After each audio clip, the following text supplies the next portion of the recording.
Ano ba ang dahilan natin sa pagkatutong bumasa at sumulat?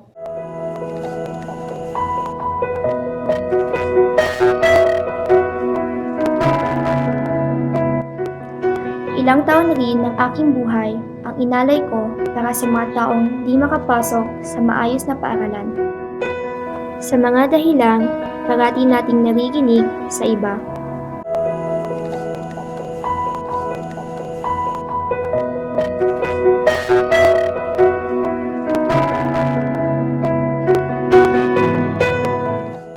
Ginagawa ko ito dahil ito ang aking buhay, ito ang aking pangarap para sa kanila.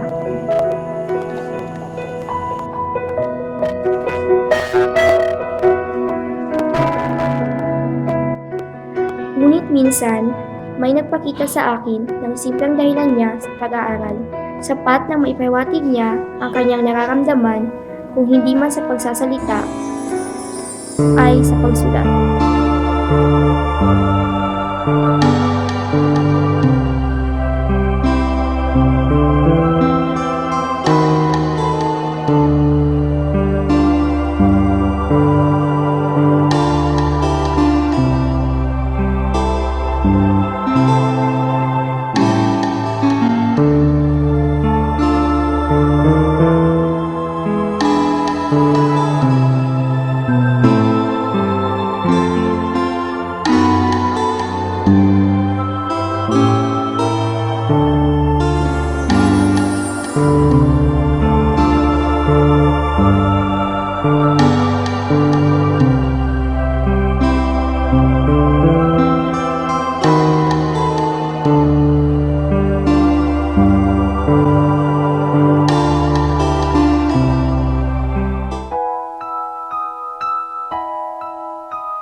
Balik ka dito bukas ha.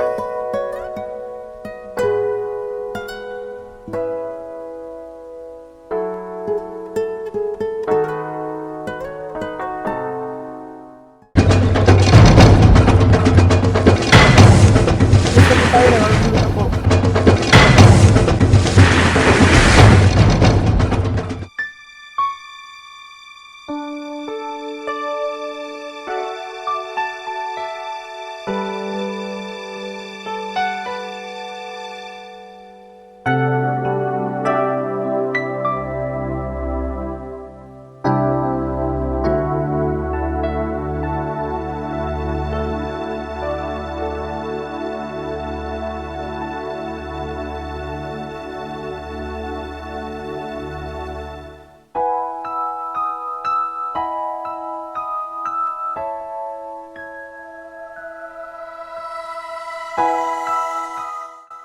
Ma'am Leia,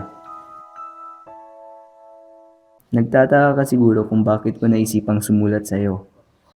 Maiksi lang ang buhay, yan ang alam ko. Di mo alam kung kailan ka mawawala sa mundo, kaya sabi ko, kailangang may paramdam o masabi ko man lang ang aking nararamdaman sa kung anong pagkakataon o paraan ang ibibigay sa akin. Matagal na kitang sinusubaybayan. Iniidolo kita. Kahit kasi may edad, mahirap o kahit rebelde ang tinuturuan mo, ay porsigido ka pa rin. Nahihiya nga ako nung una mo akong tinawag para sumali sa inyo. Paano ba naman, hinusgahan na ako, di pa man nila ako kilala. Pero okay lang yon, sanay na kami. Lagi naman sa panlabas na anyo ang nakikita ng tao. Hindi mo siguro napansin, pero hindi ako makapagsalita.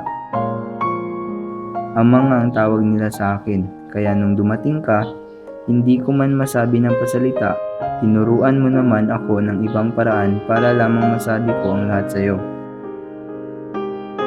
Pagpasensyaan mo kung matagal ko natapos itong sulat na ito. Mahirap din palang sumulat, no? Akala ko kasi noon hindi ito mahalaga. Di naman kasi kailangang mag-aral ng mga taga-bundok. Lalo na kaming mga rebelde. Mas mahalaga pang ang matuto kang humawak ng baril kaysa matutong bumasa at sumulat. Wala nga raw patutunguhan yung ginagawa ko. Pero sabi ko sa sarili ko, walang patutunguhan kung wala kang pangarap. Kulang pa yun na kailangan nyo pang galingan. Yes, Commander! Yes, sir! Sige. Tol, kabog na eh. Tol. Pansin niyo ba yan siya, Tol? Lagi na lang siyang ganyan ah. Ano kayang ginagawa niya? Saan natin?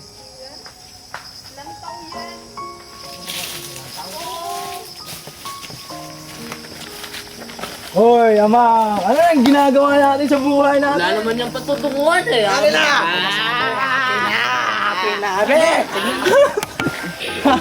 Tarantado tol, hindi pwede to! Susubukan kong maghanap ng ibang buhay sa labas ng bundok at ang mga tinuro mo ang magiging kong sandata. Iiwan ko na ang walang katapusang kaguluhan dito.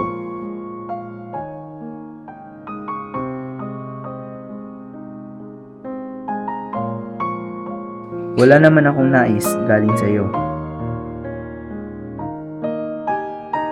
Gusto ko lang ipaalam sa iyo sa pamamagitan ng sulat na ito na nabago mo ang buhay ko. Nagkaroon ako ng pag-asang mangarap. Alam kong magkikita pa tayong muli. Kung hindi man dito sa lupa, ay baka sa langit na. Naniniwala naman akong iisa ang Diyos ng mga rebelde at sibilyan. Siya na ang bahala sa atin. At sa muli nating pagkikita, alam kong natagpuan ko na ang buo kong pagkatao.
Ikaw na ang bahala sa mga kasama ko.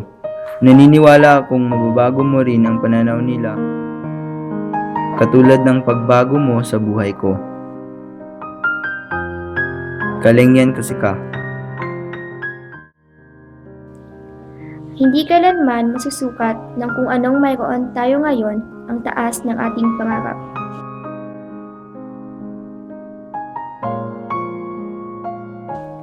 Hindi ko man siya lubos na nakilala, ang mahalagay nalaman kong minsan ay nangarap din siya.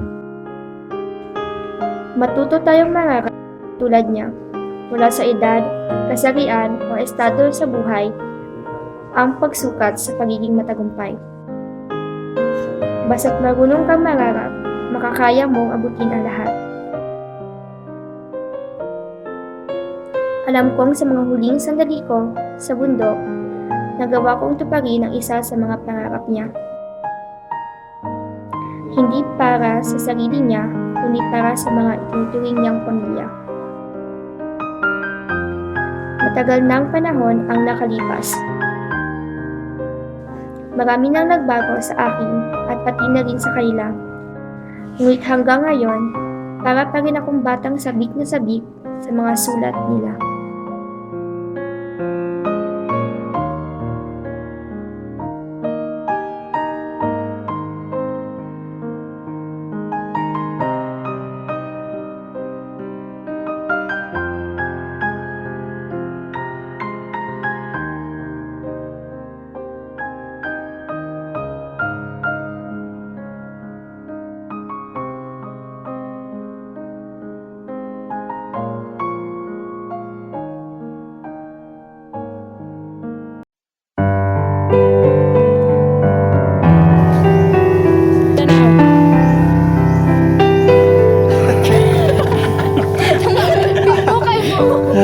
ikaw masayo Ma'am, alis na po tayo. paminawon mo Dali na po, nakasunod na po. Alis na po tayo. kung pananglit iran mo mga panumpaw masalig ko kung nugaling galit kang mubiya di ko kapugngan walog ni mga luha kay ikaw akong himaya handumon ko matagkaroon og unya ikaw langit ug yuta akong pinangga hola